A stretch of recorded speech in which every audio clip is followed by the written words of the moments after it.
The Switch 2 has only been out for a few days, and most of the content I have seen surrounding it has been positive. People have been loving the Switch 2. Of course, people have their issues here or there. And in this video, I will be covering the issue I have, but I just want people to know this is not one of those I'm trying to stir up emotions and make you angry type of videos. This is just a genuine opinion and a genuine feeling about the Switch 2 when it comes to its controls. Now, I love that the Switch 2 is heavier. I think it feels great in my hands. That's one thing I struggle with the Switch 1. Let me know in the comment section if you also struggle playing the Switch 1 portably due to its size or how it felt in your hands. And with Switch 2, it feels great in my hands, but this is the problem. The Switch 2 as it is, when it comes in the box, I'm only talking about what it comes with the box, not what you can buy afterwards or alongside it. The Joy-Cons they give you are ultimately fine controllers. Like, they feel like they're quality. They feel like they'll work. Hopefully there won't be any Joy-Con drift. Although Nintendo is giving out free fixes for those if you do experience it. Hopefully no one does. But what is my issue? I keep running into this problem with the right Joy-Con where I keep touching buttons I'm not trying to press. I've been gaming for basically 30 years and I have never had an issue pressing buttons on any controller, any device, unless it was too small for my hands or the placement of the buttons and the sticks were in the wrong position. And I think that's what's going on with the Switch 2, in particular, the right Joy-Con. So what am I actually experiencing? Well, it depends on what game I'm playing. When I play Mario Kart World, I don't have any issues because of the type of game that is. You don't have to use the right analog stick. And matter of fact, I don't even think the right analog stick does anything. So let's say I accidentally touch the right analog stick in Mario Kart World. It won't matter. I can sit there, drive my kart, drift as I want to, and everything's good. I never run into an issue of pressing buttons I don't mean to press. It's a fun experience. But when I'm not playing Mario Kart World, I run into issues depending upon the type of game I'm playing. And let me know in the comment section if you're experiencing the same issues I'm having, because I know I'm not alone in this. So for example, when I play Mario Wonder, I notice that my thumb is always touching, no matter how I place my finger, it is touching the right analog stick. Now, the right analog stick doesn't necessarily do anything, but it is an awkward feeling. Why is that happening? Well, I had to go look at the Switch 1's Joy-Con. Now, I'm putting an image on screen, and you can clearly see that the analog stick on the Switch 1 on the right Joy-Con is way further down compared to where it is on the Switch 2. This may not seem like a significant difference, but this is where it gets even more tricky.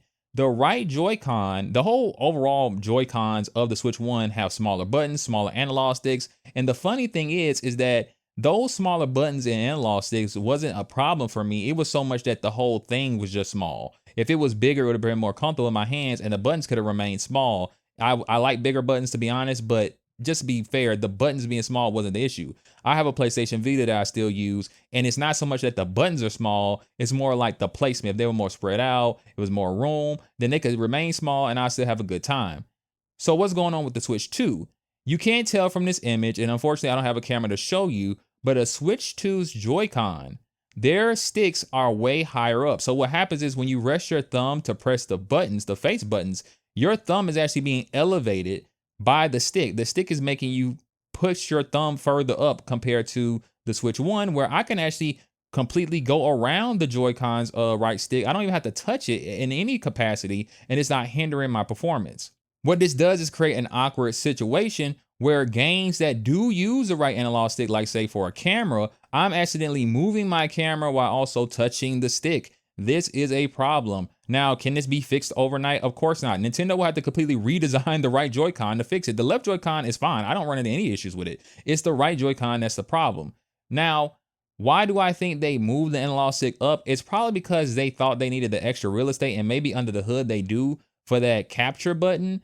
The C button, I don't use that because I'm not using any voice chat, but that is what I believe that's why they did that. If they would have simply made those buttons horizontal instead of vertical and maybe moved the analog stick back down to where it was on the Switch 1, on the Switch 2 Joy-Con, it would have been perfectly fine. The way I'm playing my Switch 2 right now, I'm using the Joy-Cons that came with the system because I want to thoroughly talk about playing the system with the things that it comes with. I don't want to bring in the Pro controller. I don't even have a Pro 2 controller, and we'll talk about that in a minute. But I don't even have that. I do have an original Pro controller, which I can use, and that works perfectly fine. And I do have my original Joy-Cons from the Switch 1, which work fine too. I want to use what comes in the box because that's what most people are dealing with, especially if you're someone who never owned a Switch and don't think they should have to get a Pro controller too. And I'm telling you right now, I recommend you do, because using the Joy-Cons inside the grip, again, playing Mario Kart World, it's fine. When I play something like Call of War, whereas Gunslinger, it's an issue because this is another thing. For whatever reason, Call of Juarez, whether it's Mario 3D World, the right trigger is so sensitive, which is weird because you can feel when you're pressing it all the way down. But for some reason, I don't know if it's just something to do with the backwards compatibility. It could be a backwards compatibility issue.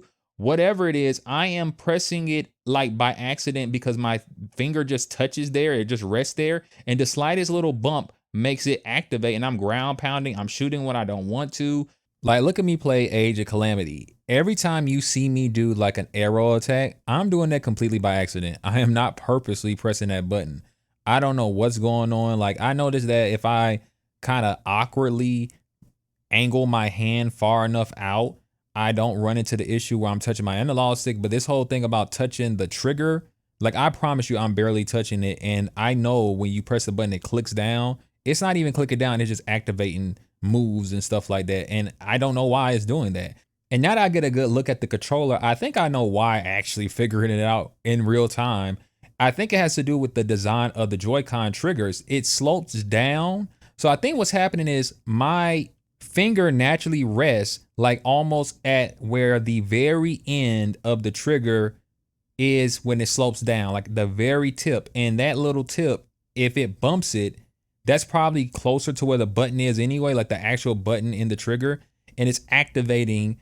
And it doesn't even feel like I'm pressing it, but I'm accidentally pressing it somehow. And if you look at the Joy-Con 1's triggers, they're up above. It's like almost impossible to even do that. You have to deliberately put your finger on the trigger for it to do anything.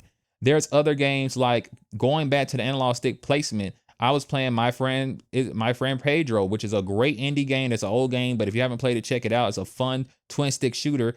It's hard to play that game because that game utilizes both the sticks to aim. You need the stick to move. The left stick you move, right stick you aim your gun around. And then you still need to use the face buttons from time to time. Then you need to use the trigger buttons, the top shoulder buttons to shoot. And because my thumb is simultaneously getting in the way and I can't really get around it, and you kind of have to keep your finger on all these buttons at once, it becomes an uncomfortable experience. But if I play with my Pro controller, it's fine. So you might say, well, why don't you just play with your Pro controller? Like I said, I already explained, the reason I'm using what comes in the box is because I want you all who are going to buy one, the system is still new, to understand that you may need to get some other controller. And you may need to get specifically the Pro 2 controller and not a Pro 1 controller or a third-party controller as of now, and this is why.